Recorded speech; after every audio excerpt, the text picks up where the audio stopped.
کوئی وہاں پر نہیں آیا. بتایا جاتا ہے کہ 1.5-2 گھنٹے کی ملاقات رہی.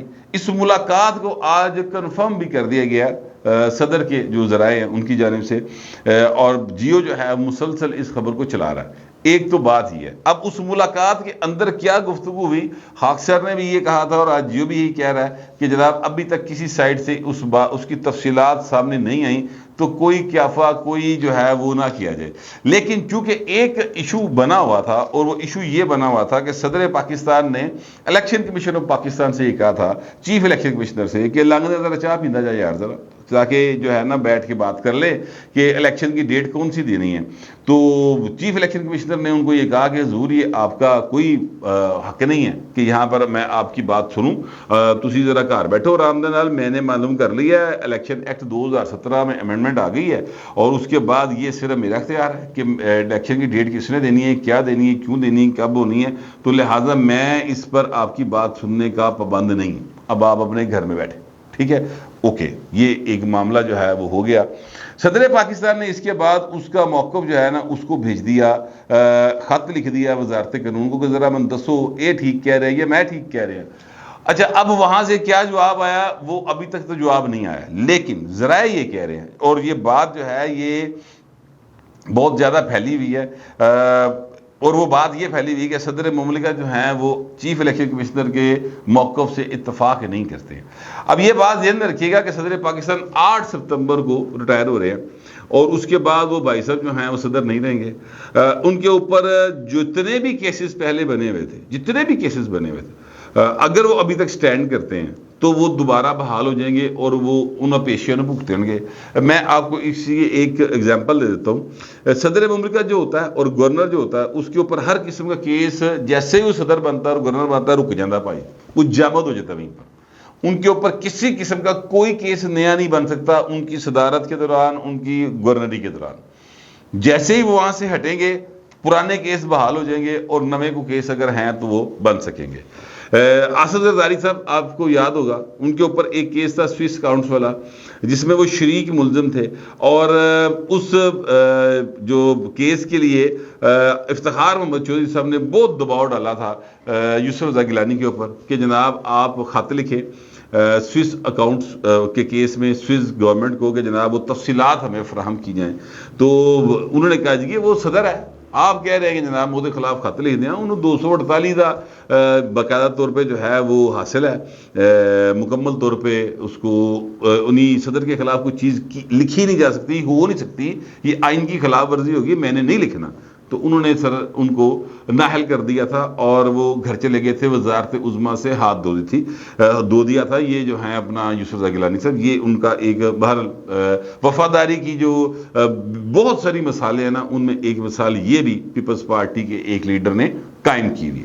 اس کے بعد آ جائیں, جب زرداری صاحب صدر نہیں رہے تو زرداری صاحب جو ہیں وہ اگلے ہی دن کہ 2 دن بعد ان کا وہ آ گیا, تاریخ آ گئی. زرداری صاحب ہوتے تاریخ بھگتڑ عدالت کے اندر چلے گئے. سب اس بات کے گواہ ہیں کہ وہ وہاں پر پہنچ گئے تھے, اور پھر بڑیاں تعریفیں ہوئی زرداری صاحب دی کہ پاجی عدالت میں ماندہ تے پہنچ گیا تھے. زرداری بیچارہ عدالتوں نے صحیح کروں, وہ تو انہوں تے کیا کہتے ہیں وہ ڈومیسائل جو ہے وہی کیا کہتے ہیں کہ ایک ماتڑ علاقے دا, شودرا دے علاقے دا. تو اس بیچارے نال تے جو بھی ہویا ہمیشہ وہ سب کے سامنے ہی ہے.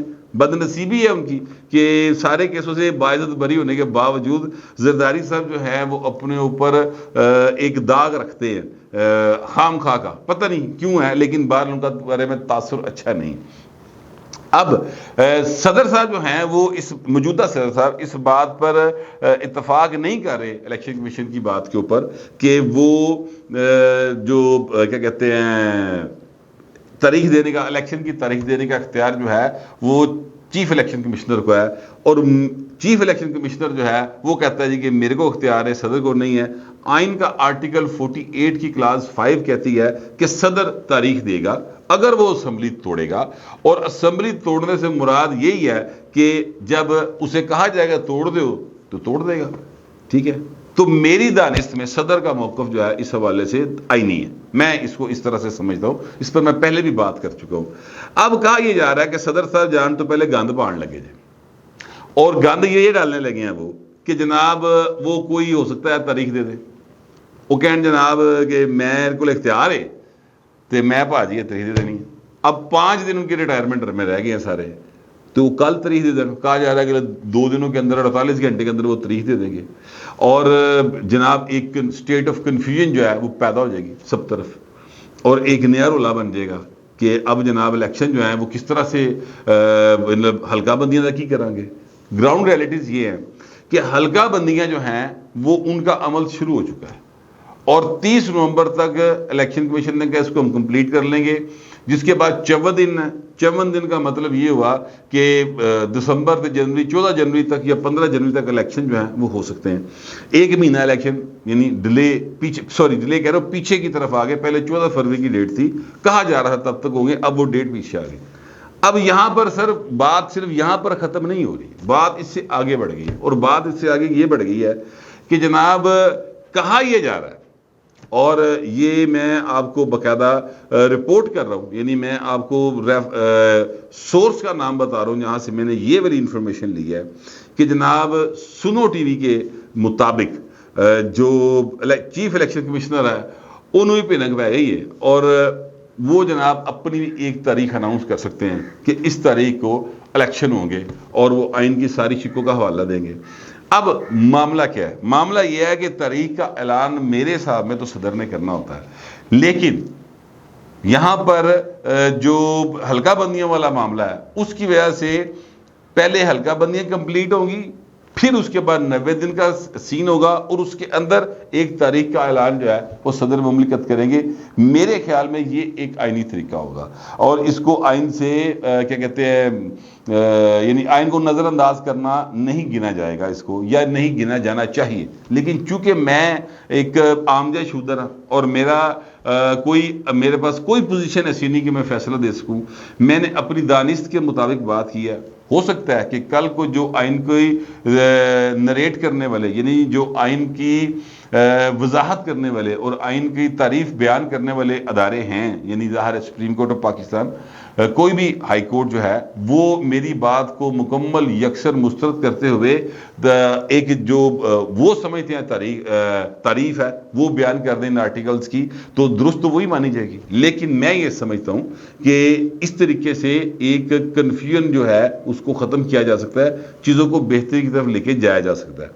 اب فرض کرتے ہیں کہ اگر یہ اعلان ہو جاتا ہے اور صدر کو تاریخ دے دیتا ہے, ادھر الیکشن کمیشنر بھی کو تاریخ دے دیتا ہے, تو اب آپ سوچیں کہ جو ڈالر اوپن مارکیٹ میں 326 کا جا رہا ہے, وہ ڈالر کتنے جا کے بچے گا؟ جب ڈالر اوپر جائے گا تو پٹرول کی قیمت بڑھے گی, پٹرول کی قیمت جب بڑھے گی تو سر آپ کی بجلی کی قیمت بھی بڑھے گی, اور اس کے اوپر جو اوور بلنگ ہو رہی ہے بجلی کی مد میں وہ سر اپنی جگہ کے اوپر ہے. ٹھیک ہے, تو نتیجہ کیا نکلے گا؟ نتیجہ یہ نکلے گا کہ پاکستان میں جو غریب آدمی ہیں وہ سا مزید اوکھے ہو جائیں گے, اور جو بتا خور ہے یعنی جو سٹے باز ہے, جو اس سٹیٹ آف کنفیوژن کے اندر پیسے کمانے کا آرٹ جانتے ہیں, وہ سر مزید ارباں روپے کما لیں گے اگلے 2-4 دنوں کے اندر. یہ سوچنا صرف اس کا یہ چاہیے کہ پاکستان کے مفاد میں کیا ہے. کیا ہم اس طرح کی کنفیوژن پیدا کر کے, کیا ہم یہ غیر یقینی کی صورتحال کو مزید اچھال کر دنیا کو اپنا تماشا دکھا کر پاکستان کا کوئی فائدہ کر رہے ہیں, یا ہم صرف اپنی انا کی تسکین کے لیے کہ میں کیا جناب کہ جو مرضی ہو جائے کڑی پکوڑا پکے گا, تو وہ کہہ رہے جناب میں کیا کہ جناب کیمے لے نان پکن گے, تو جناب انہوں دے درمیان ایک لڑائی ہے, اور سارا تسی ہانڈی الٹا دیو پڑ کے, آپ جناب کچن دا سارا سامان چکے چونک چ لے آؤ اور دو جنے لڑتے پھرو, یعنی ایک طرف صدر صاحب ہے, ایک طرف چیف الیکشن کمشنر صاحب ہیں. تو میرا یہ اپنا یہ گمان ہے, یہ میرا اپنا یہ ایک خیال ہے کہ اس کو بہتری کی طرف جو لوگ بھی رول پلے کر سکتے ہیں ان کو کرنا چاہیے. انتہائی اہم جو چیزیں ہیں وہ اگلے 2 دنوں کے اندر ہونے کا امکان ہے, اور ایک نیا رخ جو ہے, ایک نئی شیپ جو ہے, ایک نیا سین جو ہے وہ سامنے آ سکتا ہے.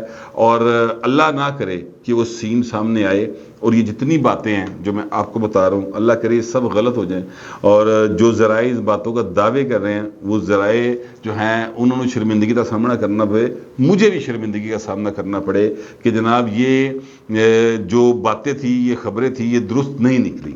لیکن ابھی تک حالات اس کے الٹ جو ہے وہ کیا کہتے ہیں اشارے دے رہے ہیں. تو اللہ کرے کہ پاکستان کی بہتری ہو جائے اور ایک نئی کنفیوژن جو ہے وہ پاکستان میں پیدا نہ ہو اور آل از ویل ہو جائے.